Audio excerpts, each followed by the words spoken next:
Okay, welcome everybody. This is Dale. This is our Tuesday members meetup for May 19th. And I want to welcome everybody. I see some new members. Also, special welcome to you. Anytime during the presentation, if you have any questions, you can either raise your hand and I can unmute you and we can chat one-on-one, or you can type your question in the question box. And I've got a two-screen system here, so I can see the questions when you type them in, and I'll stop whatever I'm doing and answer those, because I don't want you to be thinking about your question and not listening to what's going on. Okay, today what I want to do is we've got a lot to do today. I want to talk about, first of all, this recent drop that went below the 5 went below the 8. Talk a little bit about what Chairman Powell, the chairman of the FOMC, had to say. Then I'm going to talk about hedging. Actually, the 5 crossed below the 8 right here, and we put on a hedge. And finally, I get a chance to show you all how hedging is a win-win proposition. Even if the market goes, if you put on a hedge, what you're doing is you're saying, I think the market's going to be going down. And if it does go down, your protective put is going to help you. Well, sometimes the market turns around and goes up, and you lose on your protective put, and that's fine because you're going to make money on your portfolio. So it's a win-win situation. I always put on protective puts when the 5 goes below the 8. But sometimes if you're feeling like, you say at this point in time, hey, I think the market's going to take a little bit of dip, and I'm going to put on a protective put. Do it. Do it. Anytime you feel anxious about the market, you can put on a protective put. It'll save you if you are correct. And if you're not correct, you're still going to make money, because you're going to make money on the portfolio going up while the protective put goes down. And then I want to go in and talk a little bit more about the proper trade size for monthlies. And I went back and I did racked up a lot of data, and I want to go through how I determine that slide. A lot of times I just show you a slide and you don't know where the numbers are that I'm showing you on the slide, and I want to go over that in great detail. Then, of course, we want to go over all our current trades. We've got a monthly trade. We've got 5 leaps. We just got out of a Forex trade, and we've always got plenty of time to answer your question. So bring them on anytime. Okay. Let's see. Let me make sure everything is good here. Yeah. Okay. So we're looking at the SPY, and let's look at this date right here, the May 13th. May 13th, the chairman of the FOMC, Chairman Powell, made a speech. And in that speech, I'd have to say he was kind of negative. It's kind of negative and how, the coronavirus is really going to affect the economy, and it's going to take a long time, and blah, blah, blah. And what's interesting is the day before he gave that speech, the market tanked. So you kind of wonder, well, who knows this stuff? Well, we don't. We don't know it. The only thing we have is a price chart. The price chart tells us everything. And what it told us to do was to get out. especially after his comments. Well, the day after that, it opened up down here, and it was actually down 60 points on the SPX before it rebounded back. Okay, so we put on a hedge right here. And I'm going to talk about, as a matter of fact, I'm going to bring up the slide right now and talk about how we can do this. But this jump right here was when Chairman Powell, he came on 60 Minutes and he said, oh, well, no, it's not going to be that bad. And, the economy should come roaring back, and the Treasury is going to have, all kinds of money available to shore up the small businesses, small and medium businesses. There could be another check to individuals. He was way positive on Sunday's 60 Minutes.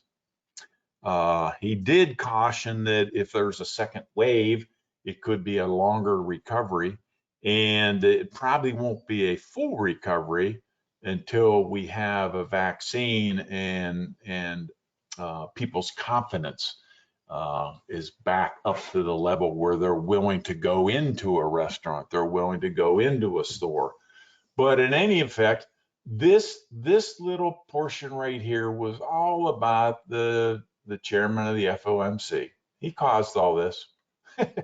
He caused all this. And so what do? Okay, so let's bring over this chart.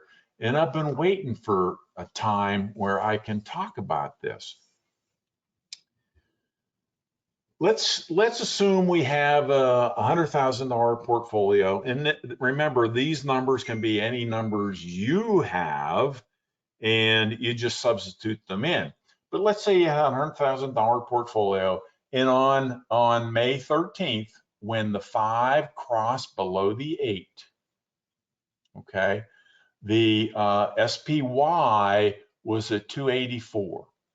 Okay. 284, what I did is divided 284 into 100,000. And at that point in time, you had 352 shares of SPY. If you had everything in an SPY portfolio, just to make it simple.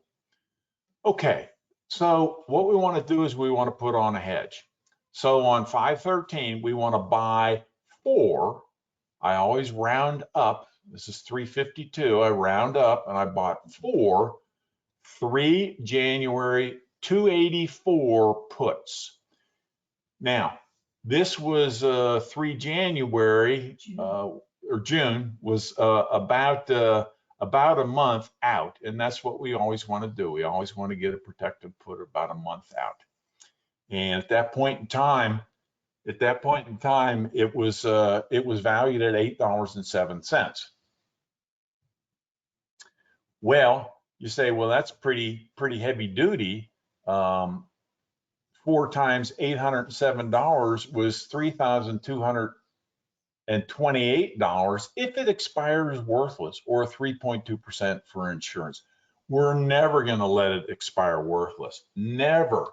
The only time it would ever get close to expiring worthless is if we hold it and the market goes sideways for a whole month, and the market doesn't do that.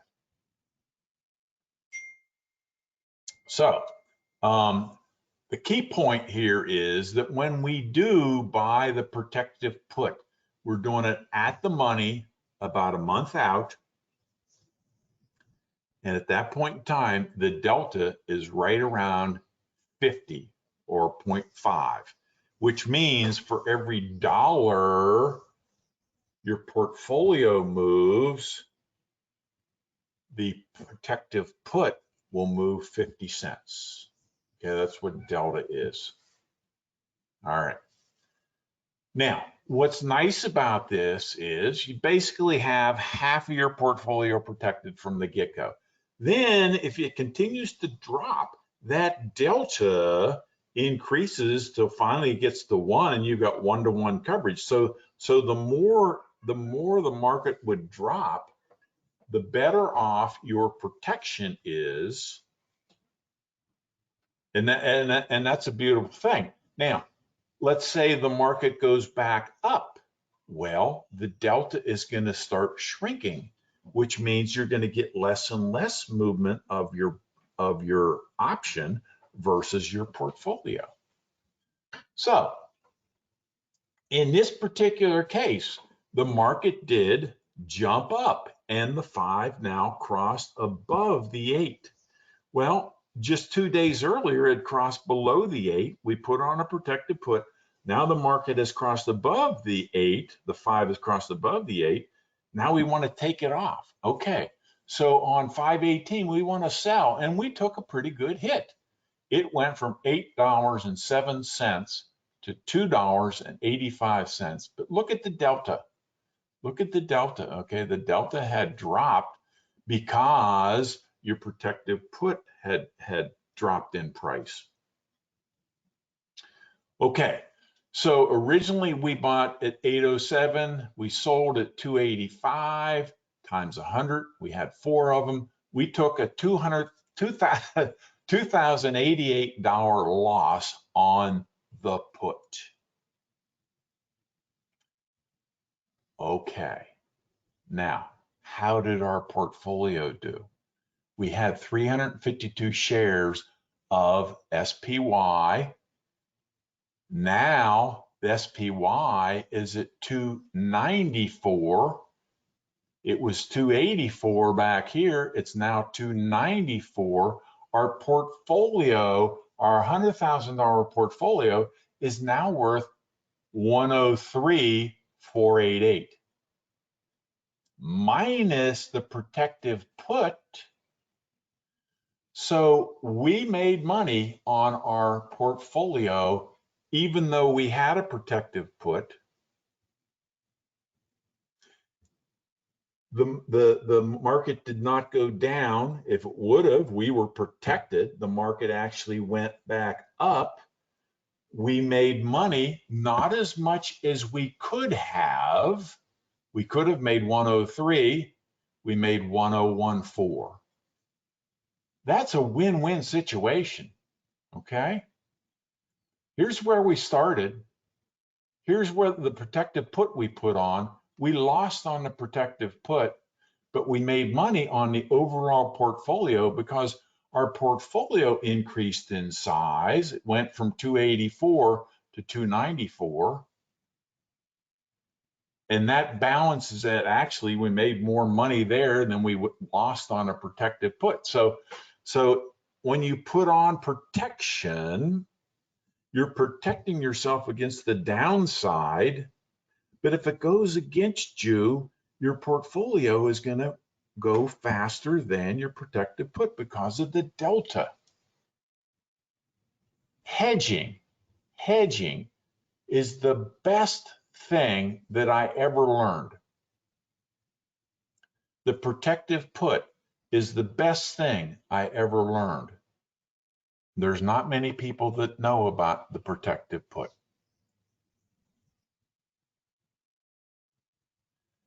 Okay, Percy has a question. Dale, I would think that the only way that you really lose money with a hedge is if the market trades sideways under the 5/8 in a narrow range for a while. And that's exactly right. You're exactly right. Okay, but think about it. Think about it. If it trades in a narrow range, the portfolio is not going to move that much. So your $100,000 portfolio is probably going to be close to $100,000. Okay, and your option, the only thing the option is going to lose a little bit because of the time value. And that's okay. I'm willing to take that little bitty tiny loss to protect myself against a huge downswing or an upswing. But you're exactly right, Percy. Yep, perfect. Thank you. That's a great observation. Great observation. Steve, I see your hand is up. Let me unmute you. Question or comment, Steve? Well, yeah. At one time, I seem to remember you having a discussion on the viability of putting on a credit spread versus buying a put option. Did you do that, or did I dream that? Lay that on me again, because I think you might have dreamed it, Steve, but lay it on me again. Okay, instead of just buying a put, what about selling a credit spread? Put on a bear That call. way, if the market goes sideways, you still make money. Interesting. If it So drops, you make money. If it so goes up you a would, little bit, you make money. yeah, you would put on a bear call. Correct. Yeah. That makes a lot of sense, Steve. I think you might have dreamed that, because it's the first Okay. time I've ever thought about that, but it makes a lot of sense. And Okay, I'll send you a bill shortly. yeah, please do. And that's an excellent observation. Um, the only thing I would say about that, Steve, and the reason I probably would not do that is because when the 5 crosses below the 8, and I'm trying to protect my portfolio, I want to quickly go in about 30 days out. I want to go at the money, and I want to click on buy put, and I'm done. It's done. Versus going in there and looking at the implied volatility and seeing what price I should put my strikes on my bear call. And it just is a quicker thing to do a protective put. But to answer Percy's question about if it goes sideways for a long period of time, that's a great thing to do. A great thing to do. Nice. Thank you, Steve. That's very good. Very good. Okay. All right. The next thing I want to talk about is the monthly trade size.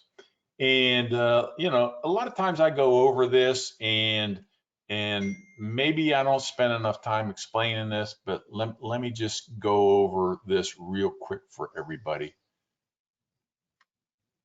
And this is the chart that I'm going to use for your monthly trade size. And we're going to assume a $40,000 margin portfolio. You don't have to, once again, the number here is any number you want to put in here. These equations, all you would do is substitute the 40,000 for the number down here. But basically, what we have is we want to only risk about 1%, and maybe 2% at a time.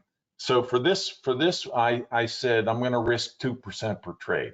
All right, $40,000 portfolio times 2% is $800. That's how much I want to risk. Okay. We always, for the monthlies, we always go with a 10-point spread. 10 points spread times 100 shares per contract is $1,000 per contract. Okay. Now, for a credit spread, a monthly credit spread, our average loss is $75 per contract. And I'm going to show you how I came up with that number in just a second. So if it's $75 per contract average loss, I can buy 10 contracts, $10,000 margin, average loss 75 times 10 is I'm risking $750, and that's exactly the amount I want to risk. Okay, so for these numbers, I can get 10 contracts. Now, going further, we only do these on the big 4, which is Amazon, Google, RUT, and the SPX.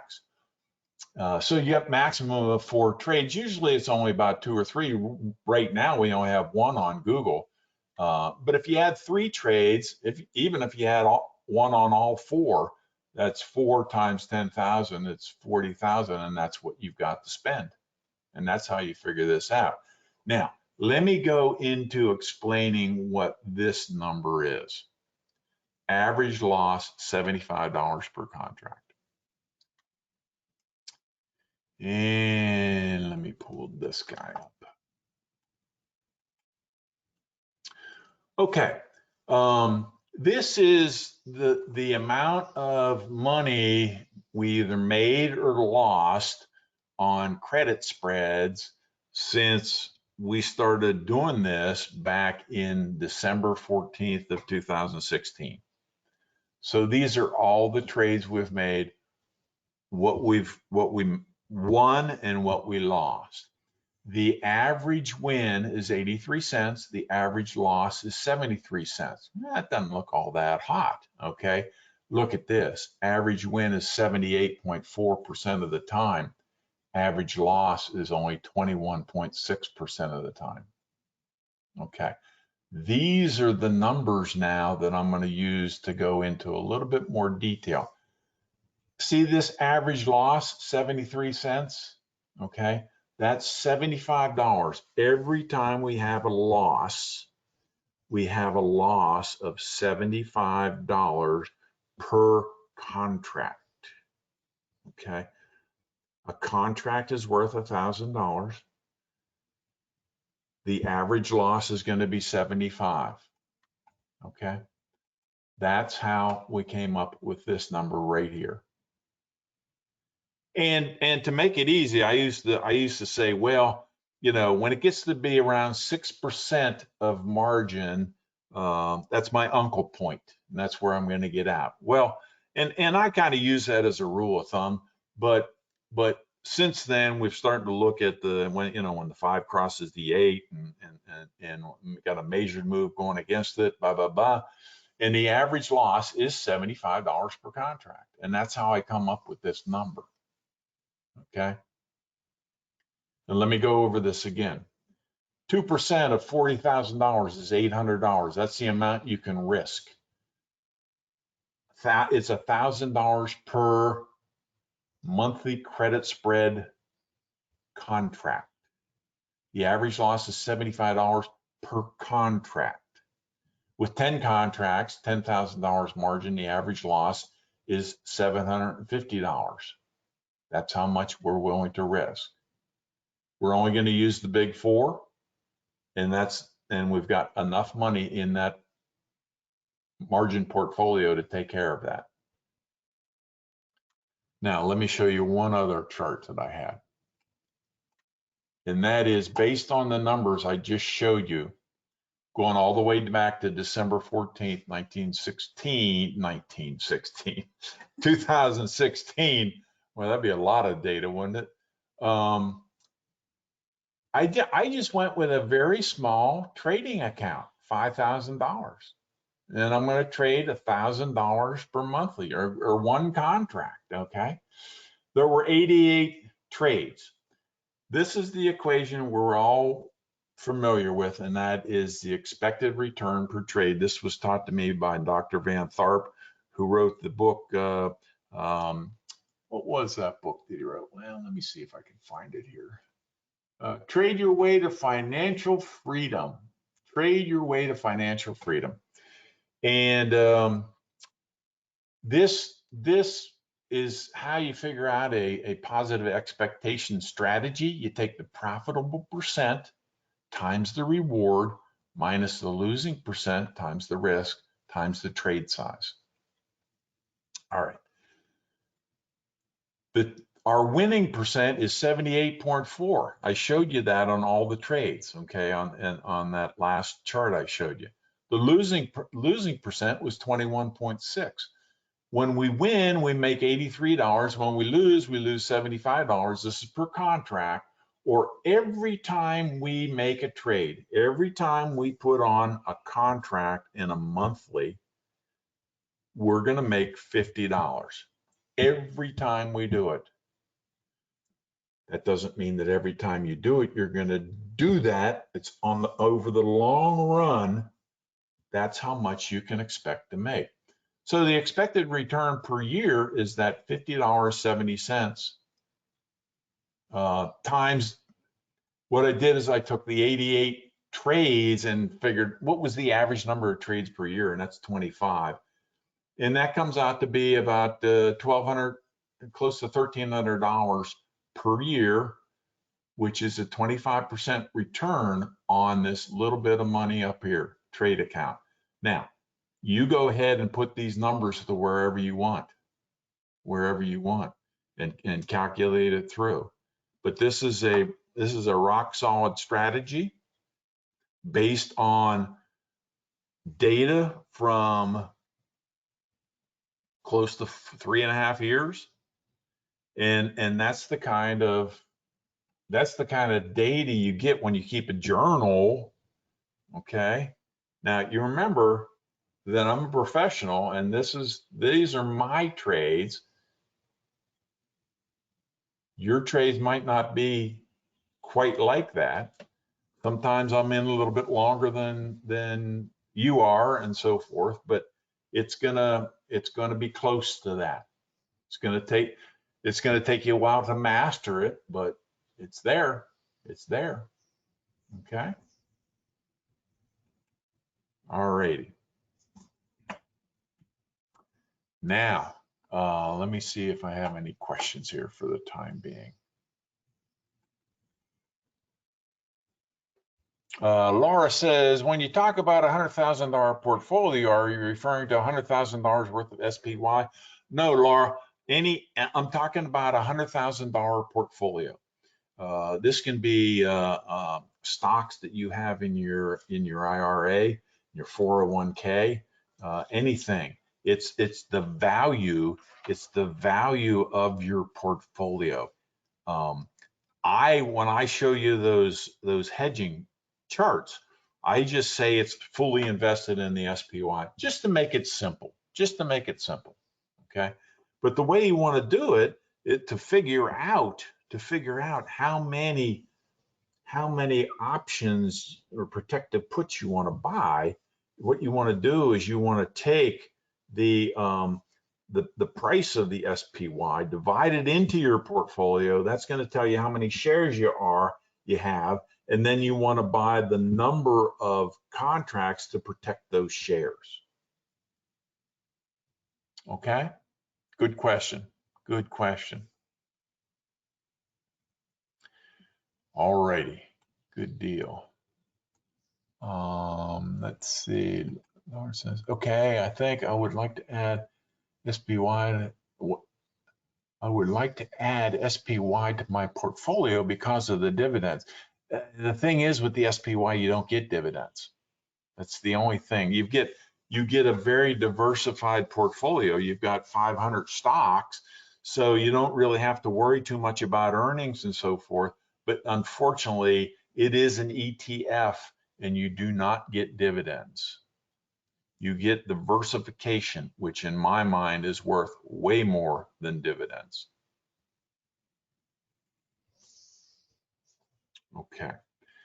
Okay, let me go over our walkthrough. And then I'm going to go over our current trades. Remember, our walkthrough is the backbone of our strategy. And that's, we look at the regression channel, the 3 tools we use, well, actually 4 now, the regression channel, measured moves, Fibonacci's, and the 5 and the 8-day exponential moving average line. What we're looking for is that the price, when it moves to the plus or minus 1 or the plus or minus 2, we're looking for it to revert back to the mean. So if it's overbought or oversold, we're looking for it to revert back to the mean. But usually we're going to wait for a measured move, or the 5 crosses the 8, reverting back to the mean. Okay. So in other words, if the price of the stock is going down and it's down around the -2, we don't want to buy it just yet. We want to wait for a measured move, or the 5 crossing the 8, to confirm that, and then that's our entry point. Then our secondary entry is once the price is in a trend and has a pullback and makes a measured move, or the 5 crosses the 8, that's a secondary entry, and that's where most of our entries are. And the beauty of this strategy is you don't have to worry about executing the trade, because you're going to know as soon as you execute the trade to get in, you're going to know where you get out. Okay. And that's what I try to do. I try to keep everything simple for you, but I try to be so conservative to protect you so that we know when we're going to get out, either with a profit or a loss.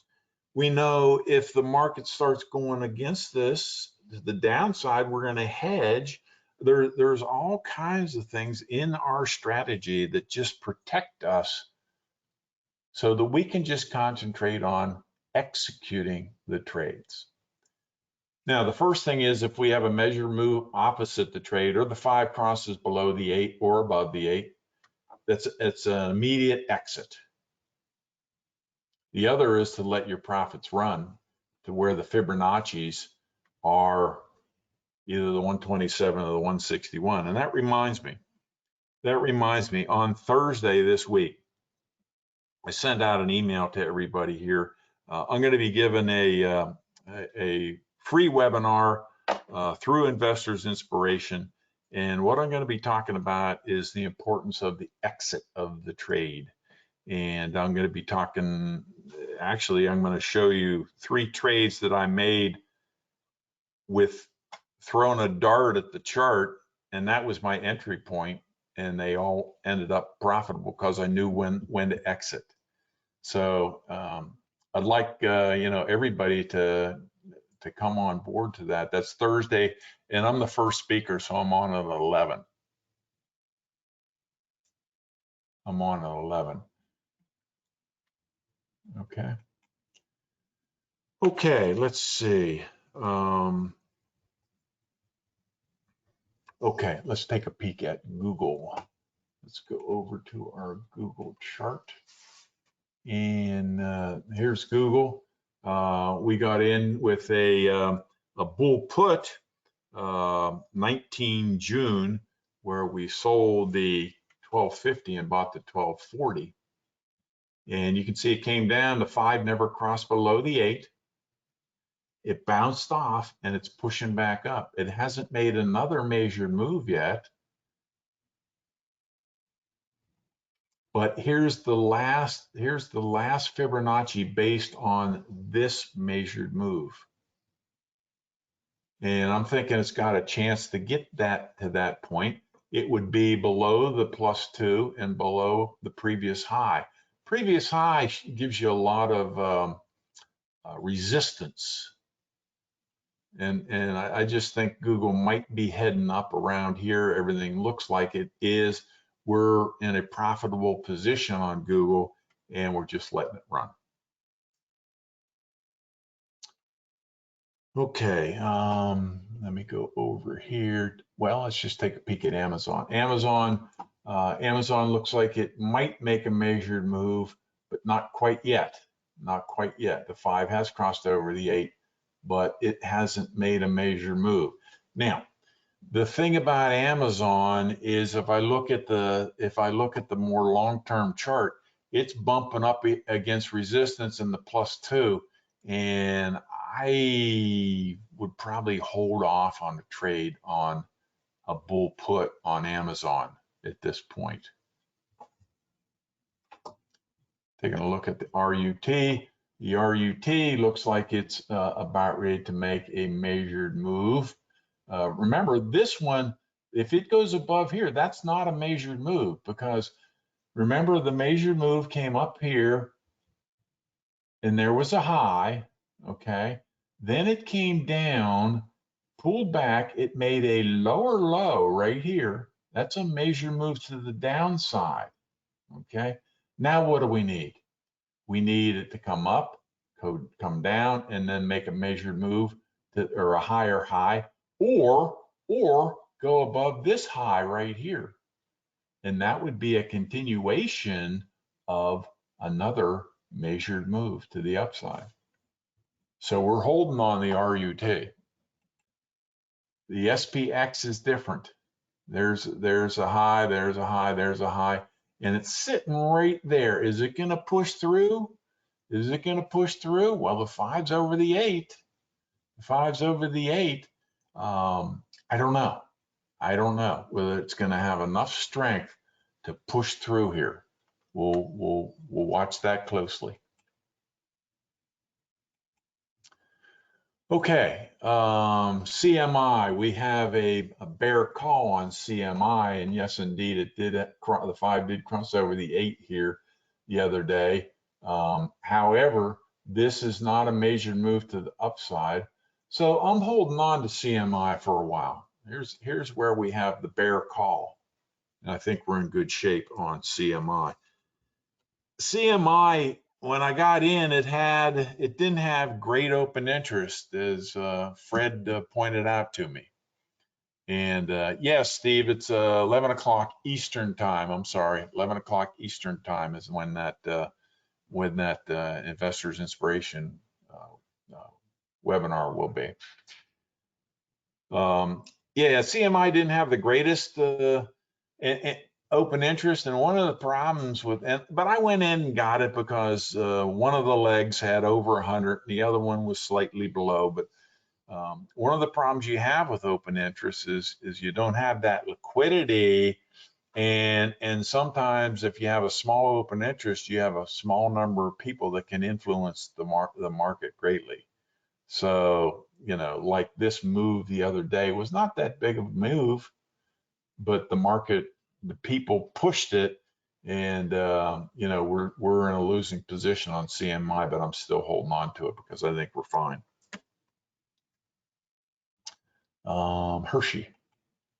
Hershey just continues to make money for us. Just continues to go right on down. The 5 is below the 8. Visa continues to do very well for us. We have a bull put on Visa, and we got in back here when it made a measured move.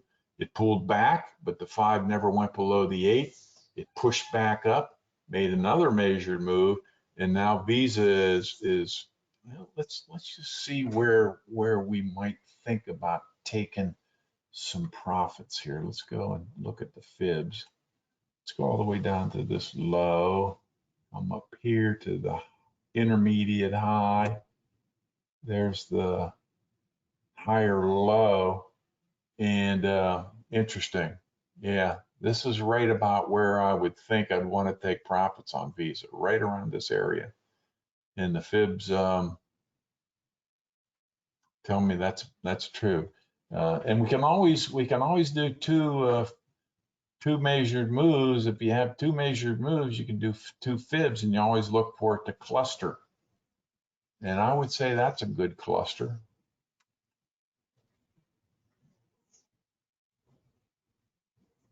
I'd say that's a good cluster. Okay, this is right around where we should take profits if it gets up around here. And what I'm looking at is the +2.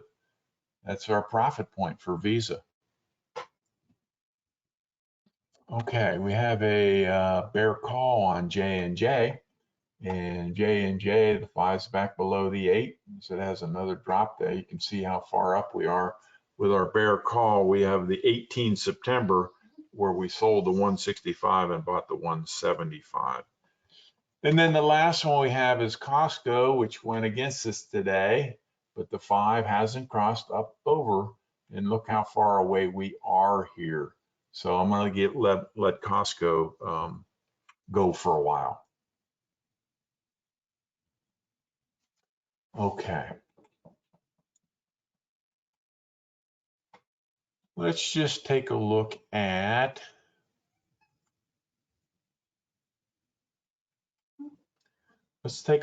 our weekly here on the SPX. And the thing is, I'm looking here and I'm saying that we had a big move here up the other day, but here's some pretty good resistance, and that's what I'm watching right now. It looks like it's having a little trouble pushing any higher. Looks like it's doing a little rounding motion here. And the other thing is, this was a big gap. This was a big gap the other day when people were reacting to Chairman Powell's 60-minute optimism. And, you know, it opened way up here. And that's a big gap. A lot of times it'll come and close the gap. As we know, there was a gap here, came down and closed it. You know, here was a gap here, came down and closed it. You know, and just this has been gap central lately. There's a gap, there's a gap, there's a gap, and they were all closed. So, you know, here's a gap here. Here's a gap here. And look, it came up and closed it and immediately went back down. So I'm a little leery as to jumping in, one, to the SPX on the monthly, and two, if anything, if it comes back down here, let's see, it would go from here to here to here, and then if it comes back down here, that would be a major move to the downside. That might be an opportunity for a bear call. I don't think I want to do a bull put at this time because it's pretty high here. And the other thing we want to take a peek at is our Forex trade. And we could have gotten out the 161 down here. I let it go. And when it came up and then came up again, I said, okay, it's time to get out. And we got out with only about a 3-pip loss there. But it was a good thing we did get out because look what happened today. Steve, I see your hands up again. Fred says, are you going to send out another email for Thursday? I can do that, Fred. I can do that. In the email, all you have to do is click on the link to register. Steve, another question, comment? Yeah, when you looking at open interest, is say the open interest is 100, is that 100 what? Is that 100,000 shares or 100 contracts, or what does that? What is that number? What's the definition of that 100? Well, I hope I'm right. I might be totally wrong when I tell you this, but I think it is, let's see, where's our CMI? We're 18 September. I think it is the number of open contracts, Steve. So I looked for it on the internet and I couldn't find out. Well, you know what? I'm going to give you some homework. See, now you're going to be sorry you raised your hand. If you go up here under help and you send these guys, oh, I see. Did they take this off? Contact us. Yeah, there you go. If you send these guys an email to tosupport@thinkorswim.com and ask them what are the units on open interest, that would be very beneficial. I always thought it was the number of contracts, Steve. Uh-huh. But they might tell you something different. Can you do that homework for me? Sure. Ah, nice. Okay, super.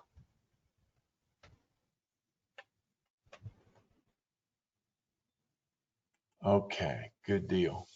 Yeah, Fred, I'll make a note of that. I wanna send everybody. I'll send everybody another email for the webinar on Thursday.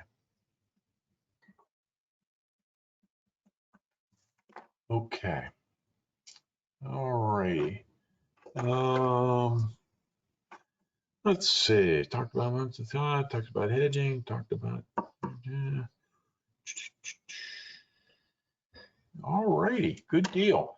I have talked about everything I had on my list, and we still have a little bit of time. So any further questions at this point in time, remember you can either type them in the question box or raise your hand and I'll unmute you and we can chat about it. And I'll just sit here and be quiet for a little bit and let you guys come up with any further questions if you have them.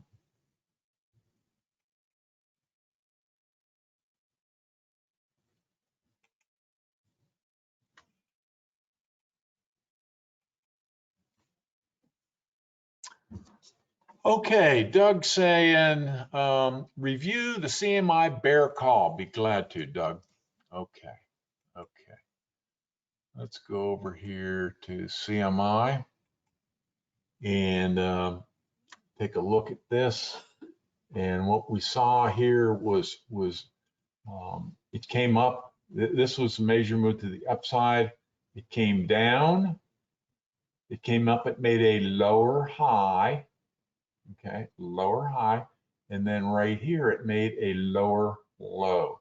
This was a measured move to the downside. Okay, when we get a major move to the downside, I want to go ahead and put in a bear call. Now, what do I look at? Well, let's go back, and when did I do that? That was 5/13. So what I can do, well, I'll just use, first of all, I went out to 18 September because we want to be about 100 days out from expiration for the leaps, okay? And at the point I put this on, CMI was at 150. It was a 150. Now, in order to get the strike prices for the bear call, what I want to do is look at the implied volatility, which was pretty high, and it had plus or minus by 33-point move in either direction. For a bear call, what I want to do is I want to add the price, which was 150, plus 32.9, okay? And that's how I zero in on the 180 and the 190 are the strike prices that I want to sell at the 180 and buy at the 190. And like Fred pointed out, I had open interest here at the 180, which was fine, but I was a little shy down here. And that might not have been the best thing to do, but you know, we'll just see how that plays out.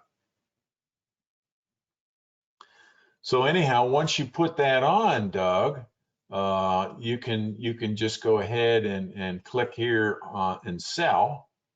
You right click, you sell a vertical. Okay, and that brings up the little template. You want to decide how many you want to sell. All right, and let's see, we wanted to sell the 180 and buy the 190. Okay, and we always do the midpoint. And you just hit confirm and read this on through and send it through. Okay. Does that answer it for you, Doug?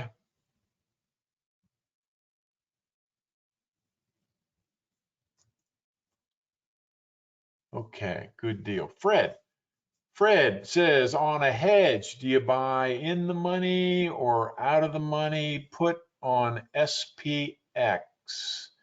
Well, on a hedge, Fred, I always buy at the money SPY. At the money SPY. Okay?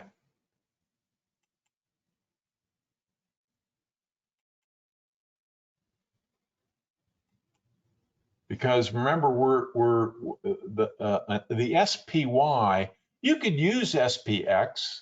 You could use SPX, but you know, it's so big. What I want to do is I want to divide the amount of my portfolio by the 295 to give me the number of shares that I need to protect. Okay, and I use the SPY because that's about what our average shares cost for the financially strong. Okay, and so it just makes it easy. So I divide the amount of your portfolio by the 295, gives me the number of shares I want to protect. Okay, then I just go out 30 days, roughly 30 days. Then I come right down here and buy at the money the number of shares you need to protect your portfolio size.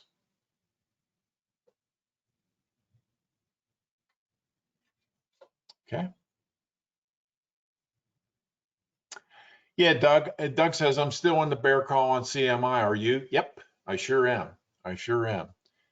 If so, are you holding on to this? And where would you possibly get out? Okay, good, good. Let's take a look at the chart.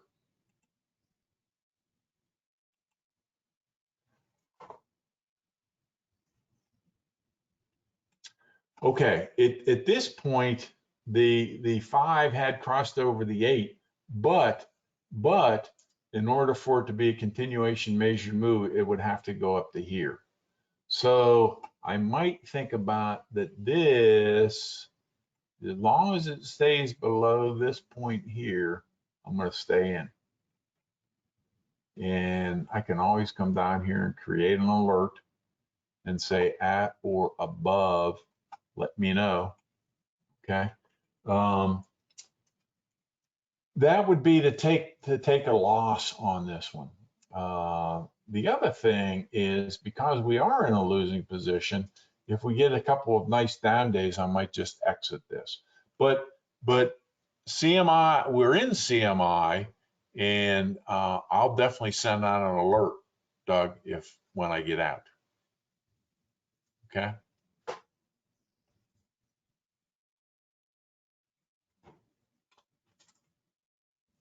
Okay. Laura says, since our COST Costco bear call spread is misbehaving right now, how about turning it into a condor? Maybe even sell a weekly. Yeah, no. Laura, I'm kind of, if it goes against me,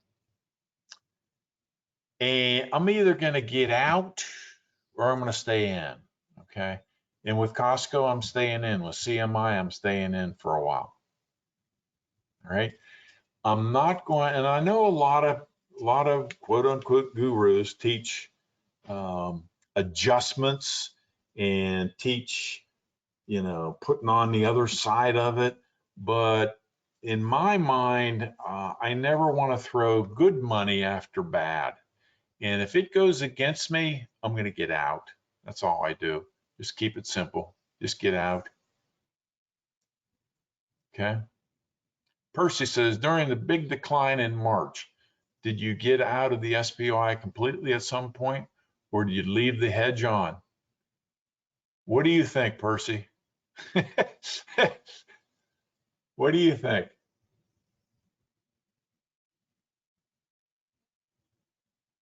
And I can show you the graph of the chart for hedging and how to take it all the way down.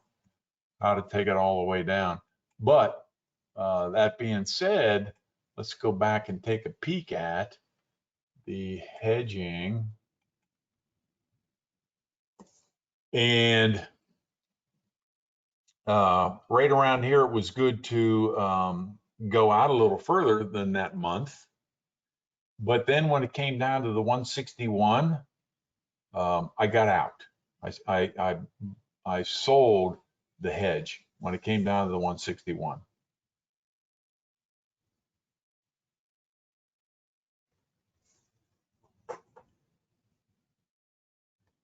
Okay, Steve has already done his homework.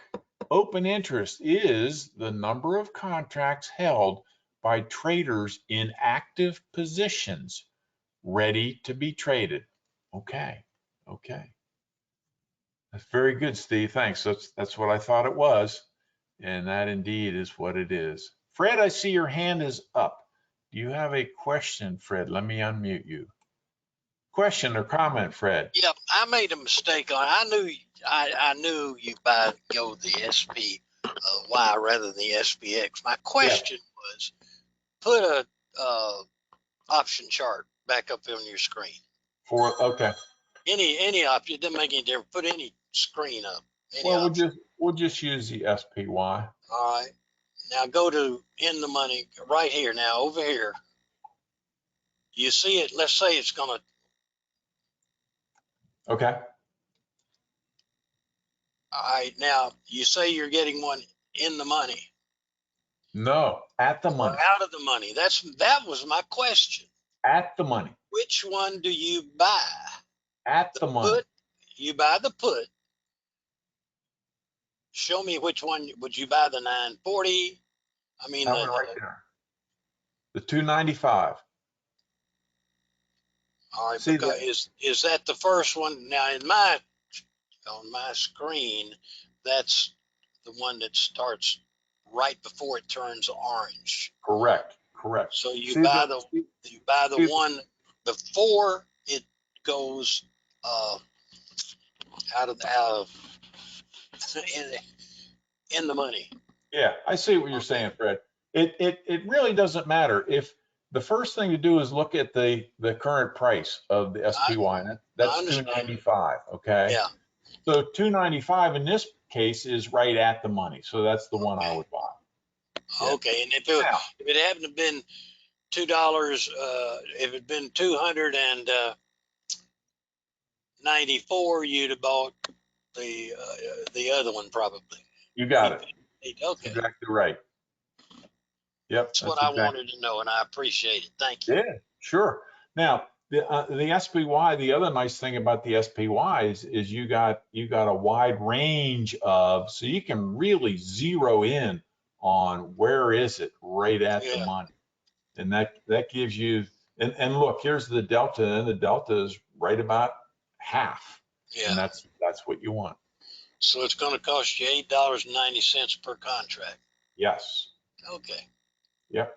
Okay. Thank you. Or $895 per contract. Correct. That's 890. Yeah. 890. Okay. Okay. Yeah. Thank you. You're welcome, Fred. You're welcome. Okay. If there are no further questions, we'll call it a wrap. Remember, any questions you might come up between now and the next time we get together, please send me an email at dbrethauer, BRETHAUER @comcast.net, and I'll get right back to you. And if it looks like something that I think everybody can benefit from, I'll bring that into the meeting. But with that, good trading, everybody, and stay healthy. Bye-bye now.